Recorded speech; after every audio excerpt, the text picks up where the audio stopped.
오늘 목사님께 양해의 말씀을 구했습니다. 이 단의 각도와 제 아이패드의 각도가 맞지 않고 마이크의 길이와 제 길이가 맞지 않아서 저는 조금 불편해서 목사님 혹시 괜찮으시면 제가 여기서 말씀 전해도 되겠습니까? 양해의 말씀을 구하고 허락해 주셔서 제가 여기에서 말씀을 전합니다. 어색하지 않으시죠? 네, 말씀을 그대로 증거하겠습니다. 여러분들 혹시 제가 이상한 질문을 하나 드릴 텐데요. 당황하지 마시고 마음속으로 한번 답을 해보시면 됩니다. 여러분들께서는 꿈이 있으십니까? 꿈이 있으세요? 여러분들께서는 장래 희망이 있으십니까? 감사합니다. 제가 이 질문을 어른들께 드리면 많은 분들이 당황해 하십니다. 왜 당황해 하시는지 저는 알 것 같아요. 왜냐하면 이미 이 꿈이나 장래희망 같은 거는 누구한테 주로 물어보는 거죠? 이제 아이들이나 학생들이나 젊은 사람들한테 물어보는 거잖아요. 근데 저보다 훨씬 연배도 많으시고 높으시고 이미 결혼 다 하시고 자녀 다 키우신 분들께 꿈이 있습니까? 장래희망이 있습니까? 라고 물어보는 것이 조금 당황스러우실 것도 같습니다.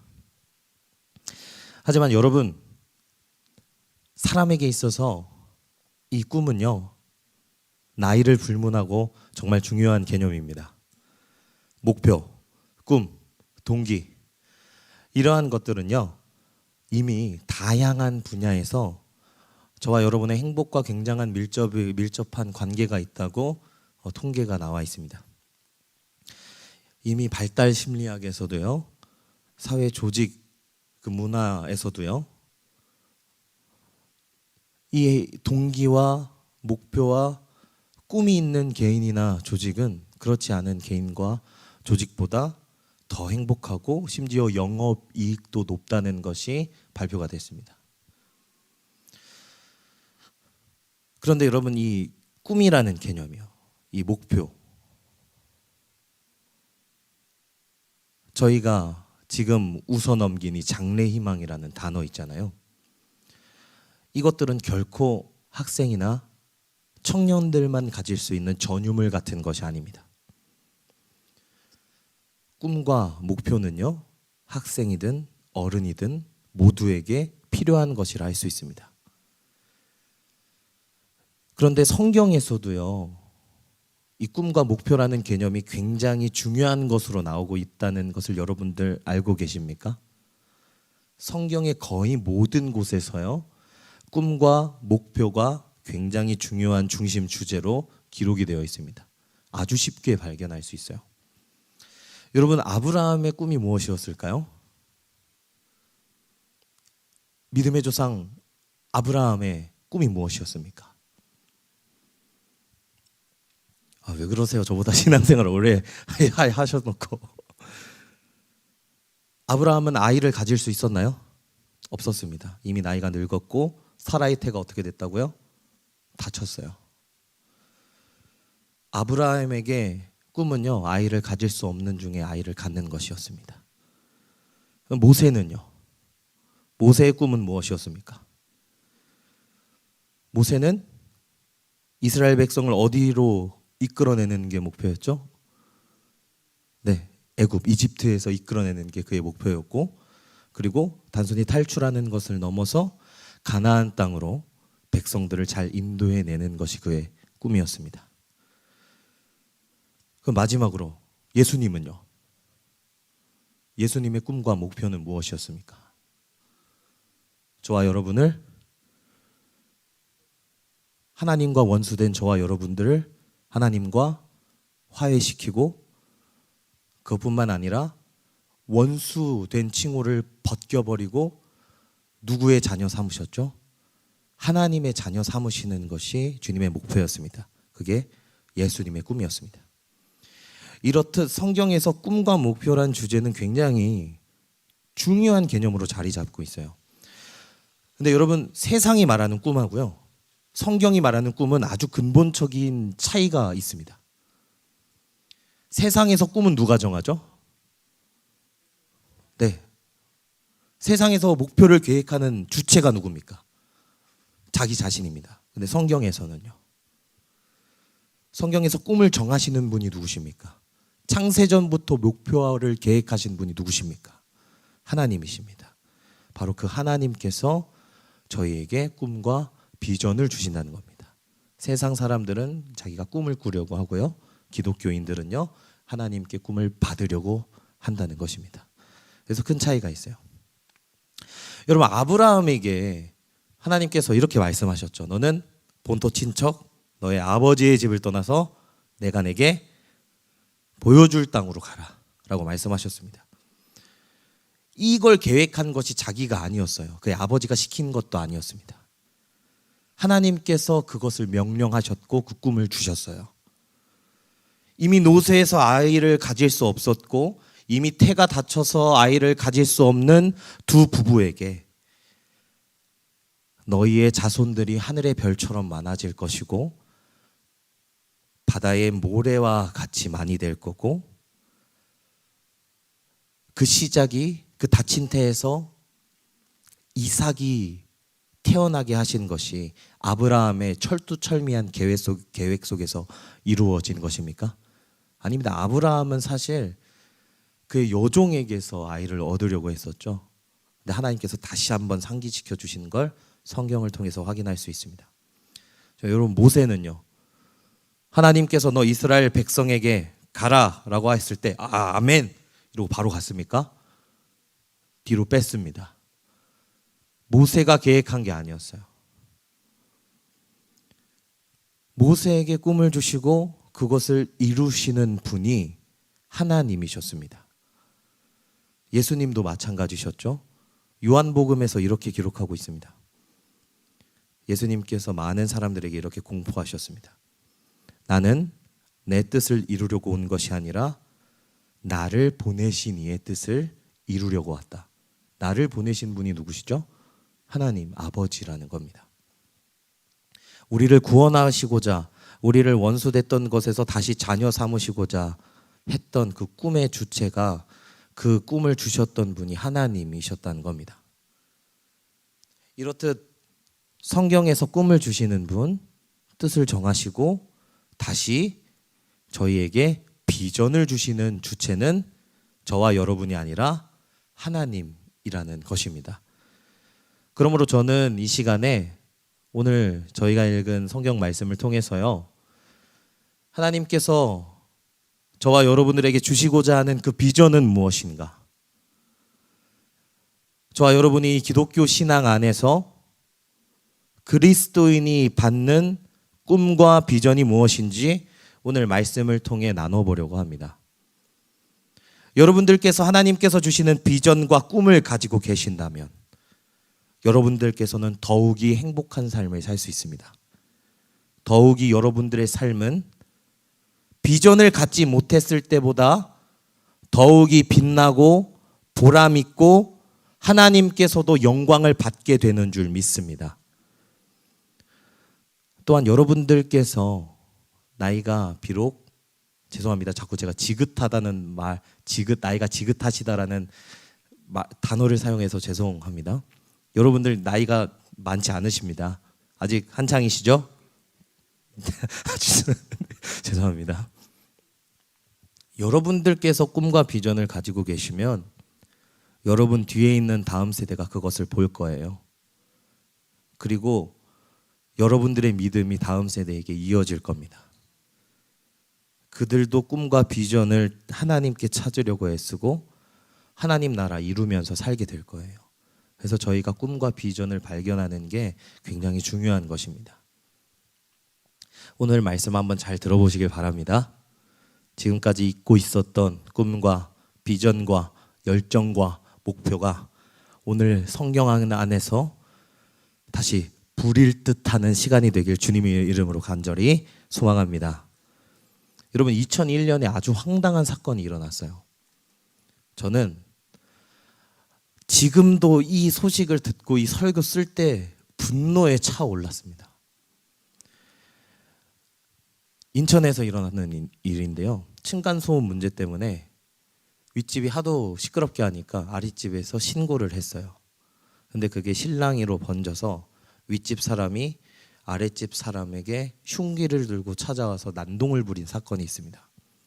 근데 그 자리에 경찰이 있었어요.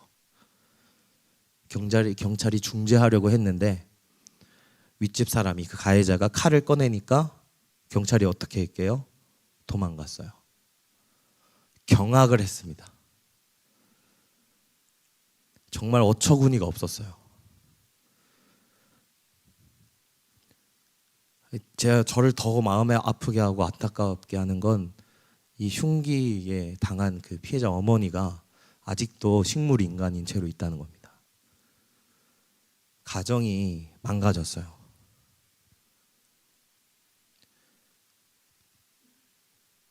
경찰이, 시민을 지켜야 하는 경찰이 흉기를 든 가해자가 나타나니까 도망간다. 여러분, 저는 이것이 꿈과 비전에 아주 밀접한 관계가 있다고 봅니다. 경찰이 도망을 치거나 의사가 환자를 못 본 채 하는 이런 병적인 현상은요, 꿈과 목표를 특정한 직업에 두었을 때 두드러지게 나타나는 현상입니다. 나의 꿈과 비전과 목표를 그저 어떤 특정한 직업에 둬서 그것을 이루고 나 자신이 이룬 다음에 감당해야 하는 어떤 직업적 의식이나 사명이 결여된 채로 직업만을 목표로, 단순히 그것을 돈벌이 수단으로 여기면서 그것을 목표로 한 사람들은 이런 식으로 경찰이 시민을 버리고 도망가는 아주 병적인 형상이 이 사회에 나타난다는 거예요. 저는 이전에 중고등부 사역을 주로 했습니다. 물론 아동부 사역도 했었는데요. 저는 중고등부 전도사 때 학생들에게 이 꿈에 대해서 항상 이야기하면서 꿈이 뭐냐고 물어볼 때가 많았어요. 그래서 학생들에게 꿈이 뭐냐라고 물어보면 그 학생들은 대부분 이렇게 말합니다. 나는 공무원이 되고 싶어요. 저는 뭐 어떤 의사가 되고 싶어요. 뭐가 되고 싶어요. 대부분 직업을 이야기합니다. PPT 한번 넘겨주시겠어요? 근데 여러분, 비전과 꿈은요, 절대로 직업을 말하는 것이 아닙니다. 하나님께서 비전을 주신다는 말은요, 어떤 직업을 주신다는 말이 결코 아닙니다. 성경이 말하는 비전은 하나님께서 비전을 주신다고 했을 때 하나님께서 직업을 추천해 주신다는 말이 아니라는 겁니다. 그렇기 때문에 저는 많은 학생들에게 비전은 직업이 아니라는 것을 강조하고, 이 직업을 꿈과 비전으로 최후 목표로 설정하지 말라고 당부를 합니다. 그리고 이 당부는 여러분과 저와 여러분에게도 동일하게 적용이 되는데요. 이 사회의 병적인 형상, 자기의 직업의식과 사명과 비전과 목표 없이 이 사회를 어지럽게 만드는 이 악의 세력에 우리가 대항하려면 이 하나님께서 말씀하시는 비전이 과연 무엇인지를 바로 아는 것부터 시작을 해야 된다는 겁니다. 그렇다면 저와 여러분은 어떻게 이 꿈과 비전을 품어야 되고, 어떻게 그것을 분별하고, 그것을 어떻게 올바르게 알 수 있을까를 오늘 이 말씀을 통해서 비전이라는 단어가 무엇인지 바로 알아감을 통해서 좀 나눠봤으면 좋겠는데요. 먼저 여러분, 비전은요, 정지된 명사, 직업이 결코 아니고, 비전은 엄청나게 역동적인 동사라는 것을 알아야 됩니다. 동사입니다. 명사가 아니라 동사예요. 성경적인 비전은요, 본토 친척 아버지 집을 떠나서 내가 내게 보여줄 땅으로 가라는 거예요. 가라는 겁니다. 이건 동사죠. 모세에게 말씀하셨을 때도 똑같습니다. 너는 내 백성을 보내라. 보내라 라는 것도 동사죠. 너는 가나안 땅으로 가라. 생육하고 번성하라. 다 동사죠. 하나님의 비전은 멈춰있는 명사가 아닙니다. 성경적인 비전은 아주 역동적인 움직임, 무엇을 이루는, 어떤 것을 성취하는 매우 역동적인 그런 단어라는 걸 알고 계셔야 합니다. 여러분, 오늘 저와 여러분이 읽은 본문 말씀의 중심이 되는 인물은 바울이라는 인물입니다. 바울은 예수 그리스도에 대한 복음을 세계 곳곳에 전하며 교회를 세우고 또 하나님의 말씀으로 교회를 가르쳤던 사도이자 선교사였죠. 오늘 본문 말씀에서 바울은 예수 그리스도를 알지 못하는 지역에 가서 복음을 전하려고 준비하는 중에 있습니다. PPT 넘겨주시겠어요? 이 지도는요, 당시 로마 지역의, 그리스 로마 지역의 지도입니다. 바울이 살았던 세계가 여기였어요. 여러분 글씨 잘 보이시죠? 제 몸 때문에 가리는 건 아니신지. 바울은 어디 지역에 가서 복음을 전할까 준비 중에 있었어요. 이 지도는 그 바울이 어떤 지역을 가면서 전도할까라는 그 살았던 세계고요. 이때 당시 예수님을 모르는 사람이 대부분이었습니다. 지금은 예수님을 거의 다 알잖아요. 믿지 않은 사람들도 아는 시대인데 이때 당시는 예수님을 모르는 사람이 거의 대부분이었습니다. 그래서 바울은 어디 지역에 가서 먼저 선교할까, 어떤 지역에 가서 복음을 전할까 이렇게 고민하고 있었는데요. 마침내 바울은 안디옥 지역에서 어디로 넘어가고자 했냐면, PPT 한 번 더 넘겨주시겠어요? 이 아시아라는 지역에 가서 복음을 전하려고 했습니다. 아시아가 지금 저희가 사는 아시아가 아니고요, 터키 지역의 아시아입니다. 소아시아죠. 하지만 여러분 혹시 성경책 가져오셨어요? 다 가져오셨죠? 오늘 PPT에 말씀이 안 띄워집니다. 그래서 성경책을 피셔야 하는데요. 6절의 말씀 한번 보겠습니다. 성경책을 한번 보시고요. 6절 초반절에 보니까 성령이 아시아에서 어떻게 하셨다고요? 바울을 말씀을 전하지 못하게 하셨다고 기록하고 있습니다. 바울이, PPT 넘겨주세요. 바울은 아시아에서 가서 복음을 전하려고 했는데 성령님께서 그것을 막으셨다고 기록하고 있습니다. 하나님께서 거기 가는 걸 반대하셨다는 거죠. 이때 당시 하나님께서 왜 이 길을 막으시는지 바울 일행은 알지 못했습니다. 그래서 바울은 어쩔 수 없이 선교 장소를 변경해야 했는데요. 고민 끝에 이제 바울은 아시아가 아니라 어디로 가고자 했냐면, PPT 넘겨주세요. 비두니아라는 곳에 가서 복음을 전하려고 했습니다. 근데 여러분 6절 후반절과 7절 말씀 한번 보시겠습니까? 그들이 부르기아와 갈라디아 땅으로 다녀가 어디 앞에 이르러요? 무시아 앞에 이르러 비두니아로 가고자 애썼다라고 기록하고 있습니다. 여러분 이때 당시 비행기나 기차, 자동차가 있었던 것이 아닙니다. 지역을 넘어가려면 어떻게 해야 됐죠? 걸어서 가야 됐습니다. 귀족들이나 마차나 인력거가 있죠. 바울 일행은 그런 거 없었습니다. 바울이 가고자 했던 모든 지역은요, 산이 있었어요. 여러분 이 지역들 색깔별로 표시된 거 보이시죠? 로마 행정구역들, 그리스 행정구역들인데 다 산맥으로 경계가 그어져 있습니다. 다 산맥이에요. 산맥을 따라서 행정구역이 나눠졌습니다. 저희 나라랑 비슷하죠? 강 따라서, 산 따라서. 저기 가려면, 지역을 가려면 고생해서 넘어가야 됐어요.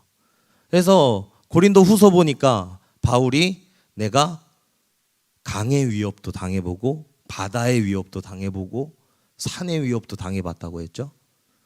괜히 한 말이 아닙니다. 엄청 험합니다. 그리고 강도들도 있어요. 여기에 강탈당할 때도 많았습니다. 위협이라는 말이 정말 목숨의 위협이었던 겁니다.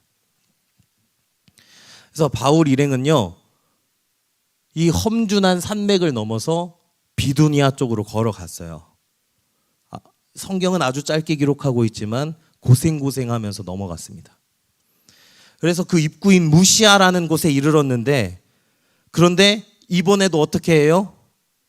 하나님께서 예수의 영이 어떻게 했다고요? 허락하지 않으셨대요. 이 일로 바울 일행은 목적지를 잃고 말았습니다. 좌절에 빠졌습니다. 바울 일행은 다음 선교지를 정하지 못한 채 정처 없이 걸었습니다. PPT 넘겨주시겠습니까? 그렇게 바울 일행은 걷고, 한 번 더 넘겨주세요. 걷고 걸어서 어디 지역에 이르렀냐면 드로아라는 지역에 이르렀습니다. 여러분, 드로아는요 더 이상 앞을 걸어갈 수 없는 바다 끝이었어요. 걷고 걸어서, 정처 없이 걸어서 더 이상 앞을 갈 수 없는 끝까지 왔습니다. 여러분, 지금 바울이 출발한 이 안디옥 있잖아요. 이 드로아까지의 거리가 엄청나다는 것을 볼 수 있죠. 고생하면서 갔습니다. 고생하면서. 그런데 하나님께서, 성령님께서 허락하지 않으시고 예수님께서도 허락하지 않으시는 아주 절망적인 상황에 빠졌습니다. 망연자실한 감정이 들었을 겁니다. 자신이 계획한 모든 것들이 다른 누군가의 방해가 아니라 하나님께서 막으시는 거예요.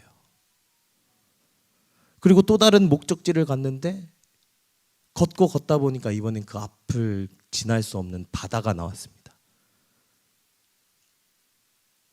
그런데 이때요, 바울이 가는 그 길들이 막히고 목적지 없이 걸어갔던 그곳에서, 이 드로아라는 지역에서 어떤 사건이 벌어지게 됩니다.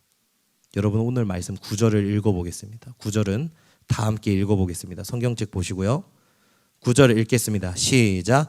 밤에 환상이 바울에게 보이니 마게도냐 사람 하나가 서서 그에게 청하여 이르되 마게도냐로 건너와서 우리를 도우라 하거늘. 아멘.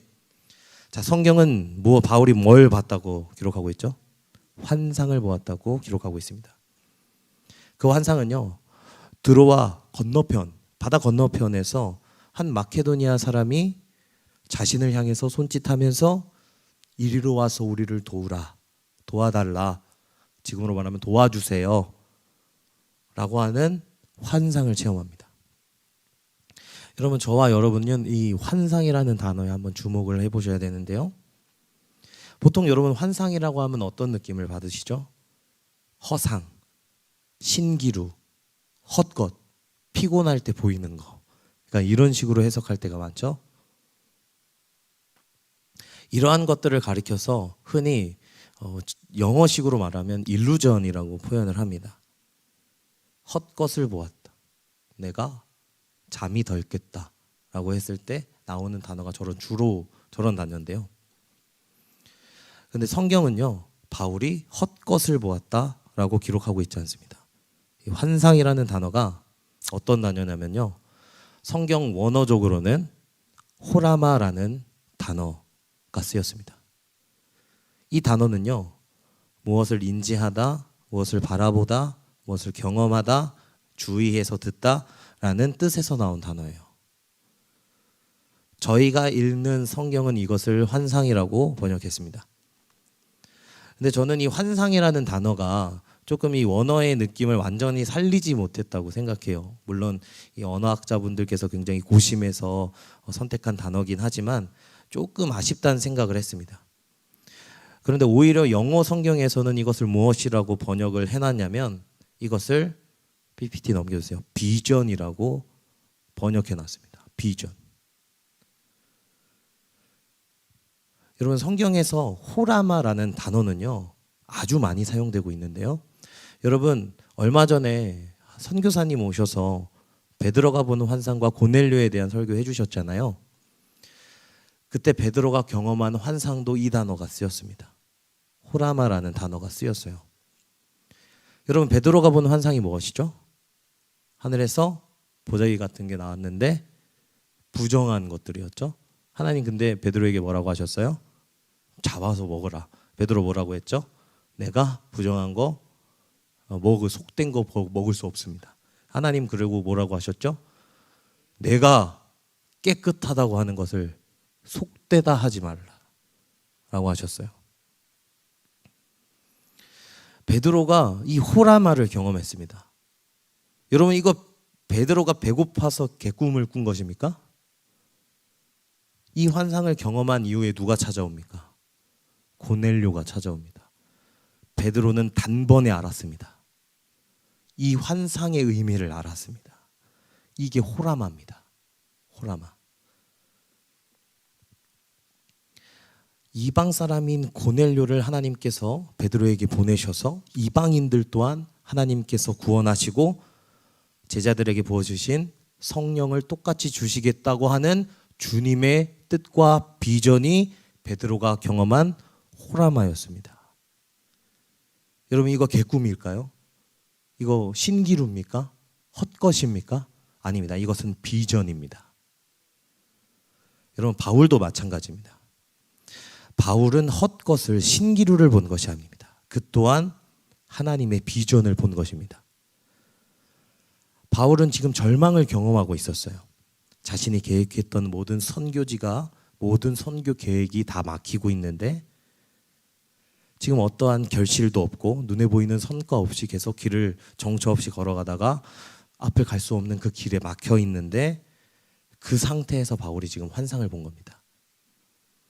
다시 말해 지금 하나님께서 바울에게 주님의 뜻을, 바울이 나가야 할 길과 목표를 환상을 통해서 보여주시는 겁니다. 이것이 호라마 비전인 것입니다. 바울이 본 비전이 뭐였죠? 마케도니아 사람이 손을 손짓하면서 이리로 와서 도와라 라는 거였습니다. 바울은 단박에 알아차렸습니다. 여러분 10절 말씀 한번 읽어볼까요? 10절입니다. 성경책 보시고 10절 다 함께 읽겠습니다. 시작. 바울이 그 환상을 보았을 때 우리가 곧 마게도냐로 떠나기를 힘쓰니 이는 하나님이 저 사람들에게 복음을 전하라고 우리를 부르신 줄로 인정함이로라. 아멘.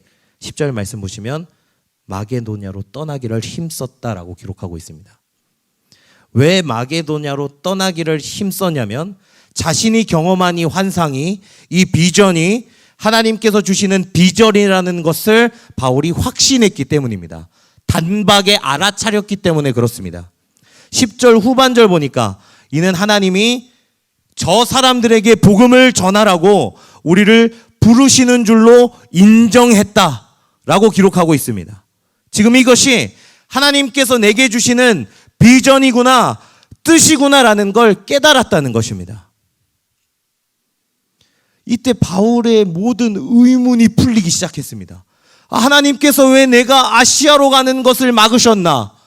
왜 예수님께서 비두니아로 가는 것을 막으셨나? 그것은 하나님께서 내 앞길을 막으려고 하는 것이 아니라 저 마게도냐 사람에게 복음을 전하기 원하셔서 그러셨던 것이구나. 하나님께서 왜 내 모든 길을 막으시고 정처 없이 걷게 하셔서 이 드로아까지 오게 하셨는가? 그것은 나를 일부러 고생시키려고 나를 막으시는 것이 아니라 저 바다 건너에 저 마게도냐 사람에게 복음을 전하게 하기 위해서 우리를 이곳으로 인도하셨구나 라고 깨달았던 것입니다. 다시 비전에 대해 정리하려고 합니다. PPT 넘겨주시고 여러분 저를 따라서 해주시겠습니까? 비전은 내가 아닌 하나님께서 주시는 것이다. 아까 초반에 말씀드렸던 것입니다. 여러분 그리스도인은 자기 마음대로 뜻을 정하고 자기 마음대로 살아가는 사람들이 아니라 누구를 바라보며 살아가야 되는 사람인 것이죠. 비전을 주시는 하나님을 바라보면서 살아가야 하는 사람들인 것입니다. 바울이 경험한 이 비전은 자신이 꾸고자 했던 것이 아니었습니다. 하나님께서 주신 것이었습니다. 하나님께서 주신 호라마 비전이었던 것입니다. 여러분 베드로가 본 환상도요, 베드로가 배고파서 헛것 본 게 아니라 하나님께서 베드로에게 주님의 뜻을 밝히 알게 하시려고 보여준 비전이었습니다. 오늘 저와 여러분이 읽은 이 성경은요, 그리스도인들이 꿈꿔야 하는 비전이 무엇인지 명확하게 말씀하고 있습니다. 그리스도인들이 품어야 하는 비전은 어떤 직업이나 성공이나 명예나 돈이 아니라 오늘 본문 말씀과 같이 하나님께서 우리 인생에게 말씀하시는 하나님의 뜻인 것입니다. 그러므로 이 비전을 깨닫기 위해서는요, PPT 넘겨주시고, 반드시 저와 여러분은 하나님께 열려 있어야 합니다. 비전이 나로부터 나오는 것이 아니라 하나님께로부터 온다는 것을 알았다면 저와 여러분은 비전을 주시는 하나님을 바라보며 그분께 대해 열려 있어야 된다는 겁니다. 하나님께서 나를 왜 창조하셨을까? 하나님께서 왜 나를 이 시대 가운데 보내셨을까? 왜 나를 과림교회로 인도하셨을까? 나를 통해서 이루고자 하는 하나님의 뜻이 무엇일까? 라는, 하나님께서 내게 어떤 일을 하기 원하실까? 라는 이런 질문과 이 열려있는 태도, 하나님께 이러한 질문으로 늘 나가고 그 뜻을 받기 위해 그분께 항상 귀와 마음이 열려 있어야 하는 것이 그리스도인이라는 것입니다. 사랑하는 성도 여러분, 저는 여러분이 하나님께 대해 열려져 있는 믿음의 사람이 되길 주님의 이름으로 간절히 소망합니다. 여러분, 오늘 이 말씀을 통해서 내가 하나님의 꿈을 꾸고 살고 있는지, 내가 비록 나이가 많다고 해서 하나님의 비전을 등한시하고 그분께 닫혀 있던 건 아닌지 한번 점검해 보셨으면 좋겠습니다. 여러분, 사실 인생은요, 제가 여러분보다 어리지만 참 인생을 얘기하는 게 어렵지만 성경을 통해서 말씀을 잠깐 드려보자면, 저는 이 인생이라는 것이 야곱이 하나님과 씨름한 것 같다고 느낄 때가 많습니다. 여러분, 제가 인생이 마치 하나님과 씨름하는 것 같다고 말씀하는 이 드리는 말씀을 가볍게 여겨서는 안 됩니다. 여러분, 왜 하나님과 씨름하면서 살아야 하는 게 인생이라고 제가 말씀드렸냐면, 하나님의 뜻을 우리가 깨닫고 그분께서 우리에게 인생이 주시는 비전을 캐치하는 일이 결코 쉬운 게 아니라서 그렇습니다. 씨름과 같습니다. 하나님께서는 저와 여러분들에게 아주 다양한 방법으로 주님의 뜻을 알려주시는데요, 어느 때 하나님께서 저와 여러분들에게 주님의 뜻을 밝게 알려주실까요? 여러분 이미 마음속에 답이 있죠? 기도. 그리고 또 뭐가 있어요? 말씀. 또 뭐가 있어요? 예배. 다 나왔어요. 지금 설교한 그대로입니다. 여러분 이미 답을 알고 계세요. 그리고 성경을 보니까 때로 꿈속에서, 때로는 환상 속에서, 때로는 누군가의 대화를 통해서, 누군가의 만남을 통해서, 목사님의 설교를 들을 때, 예배 드릴 때, 아침에 떠오르는 해를 볼 때, 하나님께서는 주님의 뜻을 저와 여러분들에게 참으로 다양한 경로로 말씀해 주십니다. 그런데 저와 여러분은요, 이 세상에 너무 깊게 빠져 있어요. 이 세상의 것들을 너무 사랑해서, 너무 소중히 여겨서 하나님의 음성을 듣고 하나님의 뜻을 캐치할 수 있는 영적인 감각이 무뎌져 있는 상태입니다. 영적인 통찰력이 둔감해져 있는 상태예요. 때문에 하나님께서 저와 여러분에게 아주 수많은 통로로 우리가 나가야 할 길, 비전을 말씀하셔도 정작 우리가 그것을 듣지 못하고 깨닫지 못할 때가 있다는 것입니다. 여러분, 심지어 지금 코로나 이후에 대부분의 교회에서 온라인 예배하죠. 유튜브 합니다. 아주 유명한 목사님들의 설교 바로바로 검색해서 볼 수 있어요. 그 어떤 교회의 설교도 유튜브에 검색만 하면 다 나오는 말씀의 대홍수의 시대에 살고 있습니다. 그런데 저와 여러분의 영적인 감각, 그리스도인들의 영적인 통찰력은 그 어떤 시대보다 둔감해져 있습니다. 기도하지 않으려 해요. 예배 시간 10분만 더 늦어도, 길게 빼도 얼굴에 티가 납니다. 물론 제가 빨리 끝내려고 노력은 하겠습니다. 그 누가 이 시대에 하나님의 꿈을 나의 비전으로 삼고 하나님께서 바라보는 시선에 내 눈을 맞춰서 살아가려고 하고 있습니까? 사랑하는 성도 여러분, 간절히 소망하고 제가 여러분들에게 권면하는 것은 이 예배에 참석하고 계시는 모든 분들께서 하나님의 비전을 따라 살아가시는 모든 사람이 되시길 주님의 이름으로 간절히 소망합니다. 그러므로 여러분 저를 따라해 주시겠습니까? PPT 한번 넘겨주시고요. 저를 따라해 주세요. 비전을 놓치지 않기 위해 영적인 감각을 깨워야 합니다. 여러분 오늘 본문에서 바울은 드로아에서 환상을 봤을 때 내가 헛것을 봤나? 내가 너무 지금 좌절에 빠져서 내가 피곤해서 개꿈을 꿨나? 라고 하지 않았습니다. 단박에 알아챘습니다. 하나님께서 내게 주시는 꿈이 이것이구나. 나를 통해 이루시고자 하는 비전이 이것이구나. 라는 것을 간파하고 주저하지 않고 곧바로 마케도니아로 가기를 힘썼다라고 기록하고 있죠. 결국 저와 여러분들도 하나님께서 내게 말씀하시는 것을 바로 캐치하기 위해서는 이 영적인 감각, 영적인 통찰력이 반드시 있어야 한다는 것입니다. 그렇다면 여러분, 저와 여러분은 어떻게 해야 이 영적인 감각, 이 영적인 통찰력을 일깨울 수 있을까요? 여러분 아까 이미 말씀했습니다. PPT 넘겨주시겠습니까? 기도와 말씀과 예배와 경건에 이르는 훈련을 통해서 이것이 가능합니다. 경건에 이르는 훈련을 통해서 우리의 영적 감각을 깨우는 것이 가능합니다. 여러분 안타깝지만 영적인 감각을 깨우는 것에 대해 요령이 없어요.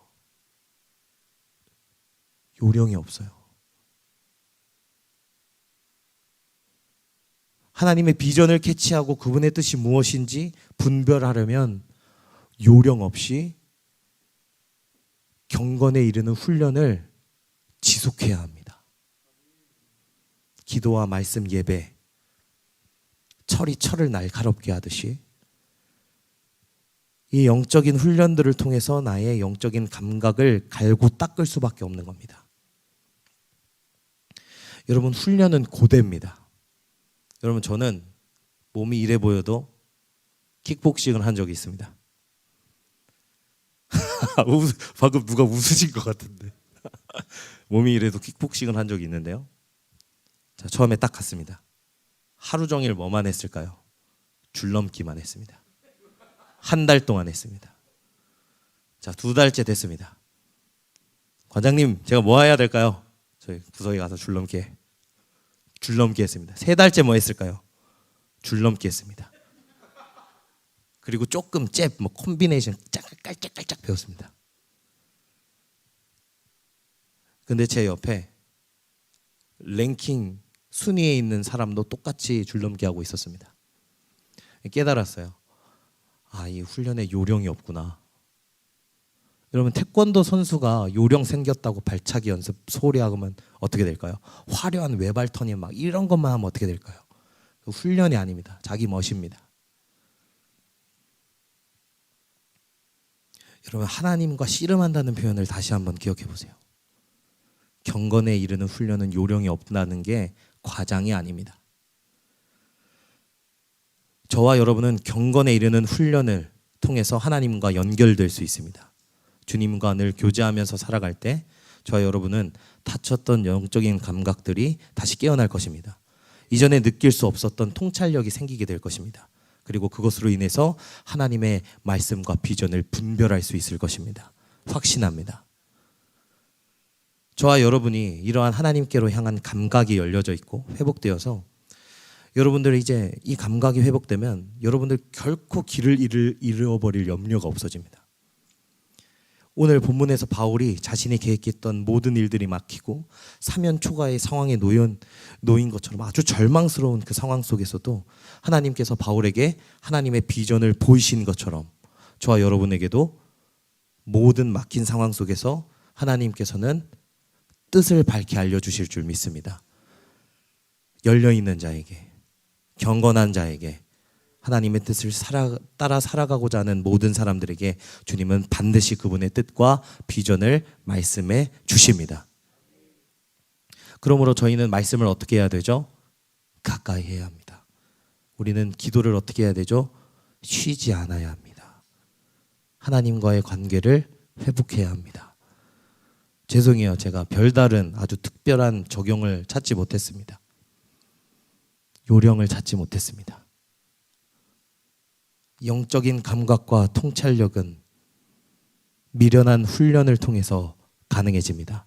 그리고 그것을 통해서 강력해집니다. 내가 무엇을 먹을까? 내가 무엇을 마실까? 내가 무엇을 입을까?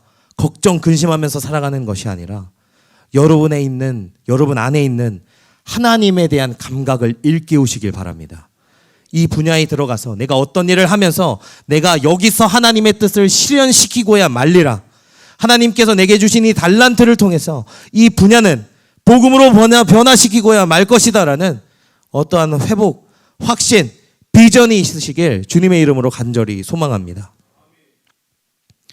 여러분, 저는 오늘 하나님의 비전을 따라 살았던 한 사람을 여러분들에게 소개하고 설교를 마치려고 합니다. PPT 넘겨주시겠습니까? 그분은 바로 마틴 루터킹 목사님입니다. 여러분, 마틴 루터킹 목사님이 어떤 사람이었냐면 흑인들의 인권을 위해서 열심히 일하셨던 분입니다. 여러분, 불과 100년 전만 해도 흑인들은 사람 취급을 받지 못했습니다. 동물 취급을 받았어요. 그래서 심지어 사람들이 흑인 여자아이를 동물원에 전시하는 일도 있었습니다. 흑인들이 버스를 타면 자리에 앉지 못했고 백인들이 앉아 있었고 흑인들은 절대 한계선, 버스 뒷자리에서 넘어올 수 없었습니다. 가게들마다 흑인들 출입 금지라는 문구가 있었고 백인 전용 식당이라는 편말을 걸어둔 데도 있었습니다. 심지어 화장실도 흑인들이 출입할 수 없었어요. 이 마틴 루터킹 목사님은요, 이러한 사회가 잘못됐다고 생각했습니다. 하나님께서 사람을 창조하실 때 분명 평등하고 모두가 똑같이 지으셨는데 왜 흑인들을 노예로 삼고 차별하냐라면서 이 흑인들의 인권 운동을 위해서 열심히 일했던 분이 이 목사님이셨습니다. 그 목사님의 유명한 설교가 하나 있습니다. 마틴 루터킹 목사님께서 여기서 무엇이라고 말했냐면, PPT 넘겨주시겠어요? I have a dream이라고 했습니다. 나는 꿈이 있습니다. 나는 비전이 있습니다. 그것은 흑인 아이와 백인 아이가 서로 손잡고 길거리를 걸어 다닐 수 있는 그런 비전이 있습니다. 이 땅의 모든 사람들이 평등하게 태어났다는 것을 모든 사람들이 알게 되는 그런 비전, 꿈을 꿉니다. 라고 설교에서 이야기했습니다. 여러분, 저와 여러분들도 이런 하나님의 비전을 품어야 할 줄 믿습니다. 저는 여기서 여러분들에게 흑인 인권 운동을 하자고 말씀드리는 게 아니에요. 그리스도인들은 비전을 품을 때, 내가 돈을 좀 많이 벌어야지, 나만 행복해야지, 잘 먹고 잘 살아야지 라고 하는 그런 하나님 섬기지 않는 사람들과 똑같은 마음으로 살아가는 것이 아니라 저와 여러분은 하나님에 대한 비전이 있어야 된다는 겁니다. 하나님께 받는 꿈이 있어야 된다는 거예요. 여러분들은 바울과 같은, 또 마틴 루터킹 목사님과 같이 영적으로 깨어 있어서 하나님께서 이 시대에 주시는 이 사람들이 깨닫지 못해서 오직 영적인 통찰력으로 그 하나님의 뜻을 꿰뚫어야 볼 수 있는 그 영적인 감각이 깨워져 있기를 주님의 이름으로 간절히 소원합니다. 그래서 얼마 전에 저는 담임 목사님께 안수를 받을 때 이렇게 부탁을 드렸어요. 이 시대를 꿰뚫어 볼 수 있는 눈을 달라고 그렇게 무릎 꿇고 기도했었습니다. I have a dream. 여러분, 저도 꿈이 있어요. 그것은 저와 이 과림교회 모든 성도님들께서 하나님의 꿈을 나의 비전으로 삼고 예수님의 성품을 나의 인격으로 삼고 성령님의 권능을 나의 능력으로 삼아서 살아가는 그런 날들을 소망하고 있습니다. 여러분들이 이렇게 살아갈 때 여러분들께서 살아가시는 그 현장은요, 하나님의 나라가 될 것입니다. 하나님의 뜻이 여러분들을 통해서 이루어질 것입니다. 여러분, 하나님께 대한 영적인 감각을 함께 일깨우며 살아가길 원합니다. 하나님께서 주시는 비전과 뜻을 알 수 있도록 우리의 잠자는 영혼들을 깨워 흔드시길 바랍니다. 그리하여서 하나님의 꿈을 우리들 마음 가운데 품으면서 살아가고, 또 여러분 안에 있는 그 거룩한 야성, 여러분 안에 있는 거룩한 승부욕, 그 열정, 하나님의 소원을 내가 이 땅에서 실현시키고야 말겠다는 그 마음이 저와 여러분들에게 있길 원합니다. 간절히 소망하기는 우리 사랑하는 이 과림교회 성도님들께서 하나님의 위대한 비전을 품고 하나님의 뜻을 성취하며 살아가는 비전의 사람이 되시길 주님의 이름으로 간절히 소망합니다.